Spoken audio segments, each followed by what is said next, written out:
Welcome back. It's Michael Rogers. Welcome to Bodywork Boxing. Avatar.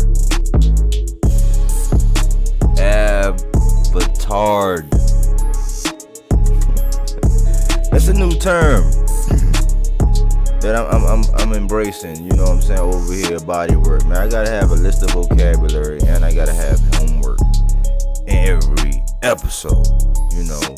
But I'm talking about the Chris Eubanks and Benn fight.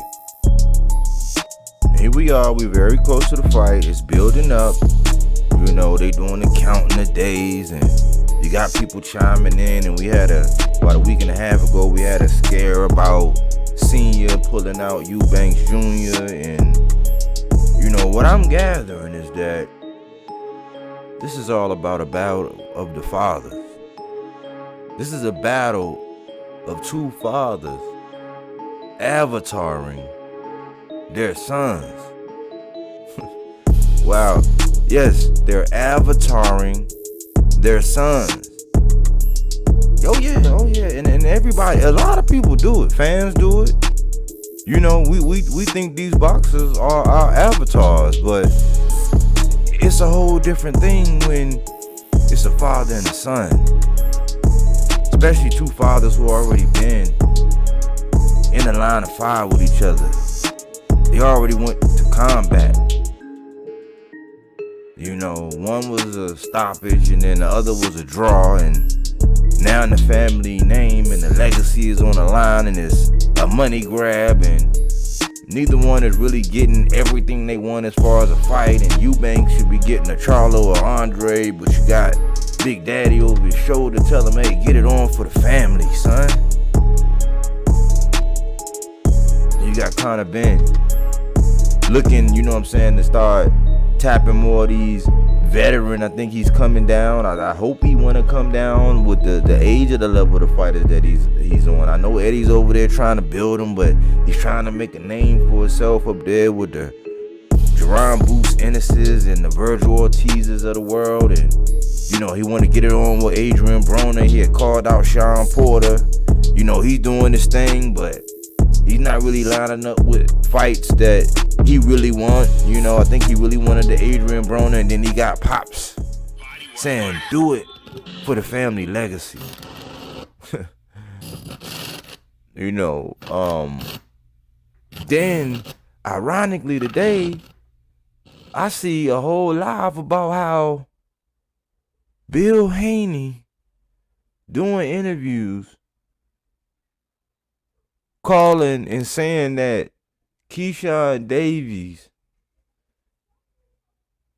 and Shakur and them are acting like bees.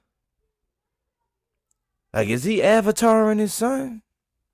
Let's think about that. Is he has he been avataring his son the whole time? And I would never come between the father and the son. You know, but let's be honest. You know, these fathers actually wear many hats. You know, it was the same level of criticism that people had when they actually called facts on ShawnPorter and Kenny Porter, when Kenny Porter threw in the towel and Shawn could go. When they had already discussed throwing in the towel. But Shawn had embarrassed Kenny. And that's his avatar. That was his avatar. He probably put Shawn up to actually going to go fight Bud, because the activity and the energy I got was that ShawnPorter really ain't want to fight Bud. He wanted to get a bag out the door, but he got avatar. I believe he got avatared his whole career. Especially go back to some of your favorite channels and look at what they were saying about Kenny Porter and how, you know, ShawnPorter used to have to go ask for money and all that. Look, go. You didn't hear that on my channel. I heard it on other channels. Go, do your homework. That's your homework. Avatar. You got Bill Haney. And the more I hear Bill Haney talk, the more I realize I don't really have a problem with Devin. You know, I was talking to my lady the other day, and I was saying, so I said, what do you think about Devin? She was like, I don't know about Devin, because sometimes I hear him and he talk, you know, he talk like, you know, a professional and he's all clean and he well spoken, and then he's doing all the right things, but then I hear him on other things and he sound like he might be clout chasing or something. But the more I see it is that he got to live up to what Big Papa say. When they say never write a check that you can't cash. Yeah. Bill be out here writing checks that DevinHaney gotta go cash. And I salute him for getting him where he at as far as being a trainer. I salute him as far as getting undisputed, but man, at some point in time, man, you gotta stop avataring that, man. This is gonna be you. Cause I believe this Eubanks and Benn fight is years too early. Kell Brook and Mir Khan got it on. Now that was too late. That was over marination, over cooking, but it was a bag that they could rely on in the future. It didn't interrupt their current legacy building now, but I understand it's the family name. But guess what? Eubanks ain't Triple G. And Benn don't gotta be Kell Brook. And at first I was thinking Eddie was putting on a circus with this. I was just looking like, man, this is a whole circus out here. But I got the looking, I got the hearing, I got the watching, I got the seeing, downloading data. And I said, you know what? Eubanks is taking Benn too light.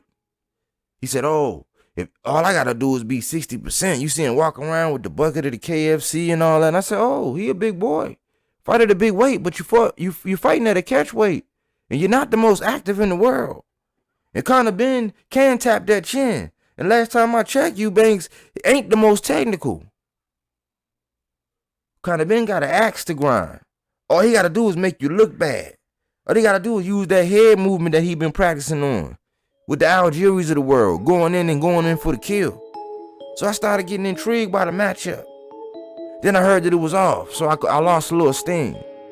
And then I watched the counting the days, and I couldn't just help but see that this is not about Benn and Eubanks Jr. This is about senior versus junior. When are we gonna stop avataring these boxers? Even as fans, they're not our avatars. We can't explain away and attack and do all this other stuff for them. Like, they just box. But these fathers, though, need to stop avataring their sons. They're gonna look back and say, you know what? In this case, maybe I should have been more of a father and let you be more of a son. And not a veteran fighter, a retired veteran father, a fighter, and an active boxing son. Not none of that. Maybe I should have just took my hands off and let you establish your own way and give you guidance along the way. But maybe I shouldn't have avatared you. I'm still excited about the fight, but I'm looking at the Bill Haneys of the world. I'm looking at the Chris Eubanks seniors and the Chris Eubanks seniors, Benn seniors. I'm looking at the Kenny Porters. I'm looking at all these father coaches that got sons that are active boxers, retired boxers. There's always gotta have a stamp on their son. Even down to the fans acting like these are avatars. Telling your favorite fighter to do stupid shit at the expense of your entertainment. But it is our entertainment. But where does it stop? What do you think? I'm looking at it. I think boxing is in a good place. It's all in perspective. You know what I'm saying? You got the Oscar, the Grouches, who always pop their head out of the trash cans. You know what I'm saying? Just always. But then you got the people that'll lift these boxes up and, showcase and highlight the up and coming talent and, try to put energy towards making these fights, and can actually see and pick out something that they saw that they like, something that they learned, something they could take away from, a way to be able to, create off of. I just want to know what you think about all these active boxing sons getting avatars. Anyways, man, don't forget to hit your notification bell icon. I'll be going live. You know, I got a segment that I'm gonna be trying to do that's catering to the women's boxing, you know, and I'm doing my boxers to watch collection, you know, where I just highlight the best attributes and something about each fighter, and I'm really enjoying doing that, getting into the graphics and everything. But if you ever want to collab, if you ever want to talk boxing, or if you want that smoke, come get it. Here at Body Work Boxing, where we don't take things for face value. We do that body work.